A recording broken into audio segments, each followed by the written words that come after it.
Hi, I'm Brittany, and this is my story. Please like and subscribe. Growing up, I thought my mom was the most beautiful girl in the world. She was just 18 when she had me, and even when I was little, I could tell she cast a spell on everyone around her. She always looked picture perfect, and heads would turn at the sound of her lovely laugh. And to top that, she was a crazy talented singer and musician. She'd let me play on the piano as she practiced her songs, and when I was 3, Mom released her first album, and it broke records. She shot to stardom overnight, and our lives were transformed. And because of Mom, I was famous too. We'd be photographed every time we stepped out, and people thought we were the cutest pair. Mom and I were super close, and I had some of her talent, so it was no surprise that I wanted to be a famous singer one day, just like her. But then suddenly, everything changed. I was in 7th grade when I started noticing that my hair was falling out, fast. This one time when I was brushing my hair, a huge clump fell out, and I screamed. My parents rushed me to the doctor, and we found out I had alopecia. I was gonna be bald, and there was no way to stop it. I'm gonna be ugly. I'll never be pretty or famous now. Honey, you'll always be beautiful, and people who care for you and admire your talent will love you anyway, just like your father and I do. But it was hard for me to stay positive the more hair I lost. The only thing that helped me was my songwriting. I'd vent out my feelings that I couldn't express to anyone, not even Mom. In 8th grade, we moved to another town where Mom was recording her album, and before joining my new school, I decided to start wearing wigs. Mom encouraged me to get the brightest colors. I love this candy pink one. And this electric blue, such a pop star look. Mom, don't you think people at school will make fun of me? Not at all, Britt. Trust me, you'll be a trendsetter. Well, maybe Mom was right, because people in my school warmed up to me instantly, especially the most popular girl in class, Mandy. She invited me to sit with her group at lunch, and I was thrilled, mostly because one of her friends was this really cute boy, Chris. Girl, you so have a crush on Chris. What? I have no idea which. Oh, come on. It's so obvious. And I get it. He's super cute now. You should have seen him before. His mom works for us as a maid, and he was always this dorky kid. But Mom's on the school board, so she got him admitted here on a scholarship, and I gave him a total makeover. If you're into him, I could totally set you two up. Really? You would? Of course. What are friends for? For the next week, Mandy kept finding ways for me and Chris to get closer. Oh God, my gardener just texted me that my pet spider ran away. I gotta go home. Come with me, girls. You both wanted the chocolate milkshake, right? Sorry, last one left. But I got you guys straws to share. I felt Mandy's tactics were working. I was spending time with Chris, and he was funny and cool to talk to. But then one day, Mandy came to me with a really odd request. Listen, Britt, could you get us some of your mom's used lipsticks? Only those that have, touched her lips? That's the creepiest thing anyone's ever said to me. Why? Well, my mom had this really great idea about selling them on eBay for really good money. That sounds bizarre, and I'm not doing it. It's not like I asked you for some gold statue from your palace. You're filthy rich, so the least you could do is share some of your wealth with your friends. I didn't know I had to share my wealth for us to be friends, Mandy. Wow, rich people really are cheap. I'm sorry, I had no idea you guys were so poor. Don't worry, I'll talk to Mom and see if we can find jobs for you and your mom to mop our marble floors and dust our gold statues. Maybe I sounded like a jerk, but she deserved it. It was obvious now that she'd been my friend just because of my rich, famous mom. As expected, Mandy and her gang dropped me like a dead fly the next day. I walked past them and sat alone at recess. But moments later, I was overjoyed to see Chris walking over to me. But then suddenly, he stuck a piece of gum to my wig. Hey, what the heck was that? The pink gum goes with your dumb wig. Consider it a parting gift. What, did you really think we'd be friends after what you said? What did I say? Drop the act. Mandy told me she accidentally spilled juice on you yesterday, and you yelled at her. You said she's as worthless as the maids who mop your floors? How can you talk like that? Don't you have any respect for anyone? That's not what I— Save it, Brittany. You're just some rich brat no one would even know of if it wasn't for her mom. Good luck with your perfect life. If only they knew. After that, they kind of made my life miserable, especially Chris. Rubber snakes in my locker, glue on my seat, mud in my gym shoes. He pulled every stupid prank. One time, I walked into the classroom and Mandy groaned loudly before passing some money to Chris. Ugh, I lost the bet. Weirdo's wearing a purple wig today. Told ya, but you were right about one thing. She looks like a cartoon, no matter what. One afternoon when I got home, I heard loud voices from the lounge, and I was shocked to see Mandy and her friends surrounding Mom. Sing a song for us, please.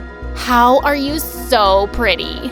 You and Brittany look like sisters, except you're like 10 times prettier. What's going on here? Oh, hi, honey. Your friends dropped by for a visit. Could you quickly get the snacks tray from the kitchen, please? And moments later, Mom was performing as those hyenas screamed and took selfies, and I just stormed off. An hour later, Mom walked into my room. Why didn't you join your friends? Are you feeling sick? I'm fine, Mom. And they're not my friends. They don't even like me. They're vultures who probably came to steal your lipsticks. What? They're just not nice to me, okay? I didn't tell you because you're busy with your album and we'll be leaving as soon as it's done, right? Yeah, but it could take a few months. You know, honey, teenage girls fight all the time and then make up. Come on, why wouldn't they like you? You're amazing. You won't get it, because I bet no one's ever disliked you. Please, just close my door on the way out. It was my 14th birthday soon, and I'd only wanted a small celebration with my parents. But to my horror, Mom said she'd invited my entire class. What's a birthday without your friends? They like you. They all said they'd come. Not for me, Mom. You're the main attraction. You're wrong about this, Britt. Come on, I bought you this lovely dress and this wig to match. I bet no boy will be able to keep his eyes off you tonight. I was hating Mom for this. But then I thought I wouldn't mind looking amazing and making Chris eat his heart out. And if they all thought I was some entitled princess, well, I'd enjoy showing them that I was. The party was in full swing when I walked in, and I was making heads turn. But I caught Chris looking at me with zero interest, and then he just turned away to the food table. Why are you even here? Oh, hi. Didn't see you there. Was kinda hoping you wouldn't show up. It's my birthday party. Oops, didn't get you a present. I just came because Mandy asked me to. What are you, her pet? You believe anything she says and do whatever she asks? Chris looked mad, but before he could reply, Mom stepped onto the stage. Attention, everybody! Many of you may not know that Brittany is a super talented singer herself. So, I wanted you to cheer her on as she joins me for a duet. The last thing I wanted to do was sing in front of these people, right next to Mom, but she'd left me no choice. I was super nervous, and I could tell my voice was off key. Mom kept nodding at me encouragingly, but I just couldn't go on. As I was leaving, I suddenly tripped over my dress.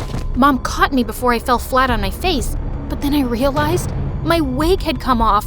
Everybody was staring at me in shock, and I burst into tears and ran away, with Mom behind me. Brittany, it's not such a big deal if people know. You're beautiful as you are. Gosh, can you just please stop, Mom? I'm so sick of you telling me every other minute that I'm amazing and beautiful. Maybe it's something you need to keep telling yourself because even you don't really believe it. That is so unfair. No, what's unfair is that you made me sing tonight because next to you, I feel about this small. And it's unfair that all my hair fell out, and it's unfair that I constantly have to live in the shadow of someone like you. Why? What's so terrible about me? Just that you're you. So freaking perfect. I knew my words were cruel, but I just couldn't stop myself. I was certain I wouldn't be going back to school. But after the weekend, I decided I wasn't hiding. It's not like my life in school was great before. What would be so different now? But to my surprise, I was met with smiles and greetings when I entered the class. One girl invited me to sit with them for lunch, while another whispered, "I think you're brave, girl." I was touched by everyone's kindness. Mandy and her group didn't say a word to me, and I didn't even look their way. But that afternoon while I was waiting for my car, Chris came over to me. I tried walking away, but he blocked me. Please wait. You don't ever have to talk to me again. But I just want to say, I'm sorry for judging you when I didn't know anything about your life, and for blindly believing Mandy. I know she can be mean to people she doesn't like. I'm just sorry for being a jerk. He sounded so sincere that I forgave him, but I wasn't sure I wanted to be friends again. But after that day, Chris was always around me, and it was hard to ignore him. Plus, it seemed to make Mandy really mad, which was a bonus.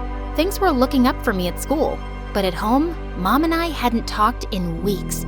I felt guilty, but I just didn't know how to fix things. But one day while I was studying, Mom came in.